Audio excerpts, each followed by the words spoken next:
E aí, rapaz, e aqui com mais um vídeo, né? Eu tava falando aqui sobre providência de Deus. Aí eu me lembrei quando eu era criança, sabe? Tem uma lenda, né, uma história, que quem conta mais é os católicos, sabe? Que diz que às vezes Deus desce do céu disfarçado de mendigo para poder testar os seus filhos. E eu me lembro bem quando eu era criança, uma vez, e não tinha nada em casa, sabe? Não tinha almoço. A gente não tinha merendado e não tinha almoço. E a minha mãe estava doidinha, sabe? Não tinha nada para comer e ela, meu Deus, é agora, não tenho o que comer. E a minha mãe estava preocupada, porque a gente não tinha merendado e ela já estava chorando. Aí, de repente, um homem bateu na porta, um homem com um saco de nalho nas costas e barbudo. Aí ele pediu: senhora, a senhora tem um pouquinho de comida para me dar?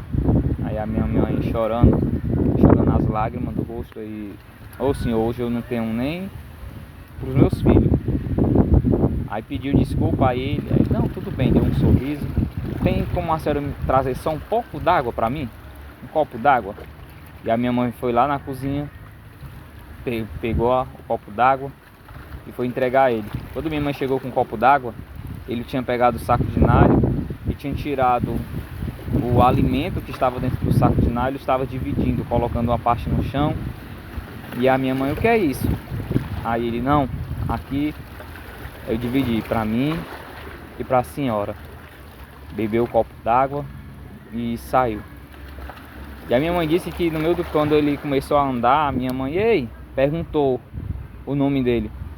E eu me lembro que eu fiquei perto da minha mãe no portão. Aí a minha mãe: ei, qual o seu nome? Quem é o senhor? A minha mãe foi, eu olhei, eu vi, né? E ele olhou para trás, deu um sorriso e: por que pergunta o meu nome? E saiu sorrindo. E ali minha mãe entendeu que ali era o próprio Deus, ou o próprio anjo do Senhor, não sei. Eu sei que Deus providenciou. Por quê? Porque a Bíblia mesmo diz, Salomão, ele fala em uma de suas cartas, em um dos seus provérbios: já fui moço, hoje eu sou velho, mas eu nunca vi o justo mendigar o pão e nem a sua descendência passar fome. Se você não tem nada hoje em casa, não se preocupe, Deus ele vai providenciar. Se Deus não providenciar a merenda, Deus vai providenciar o almoço.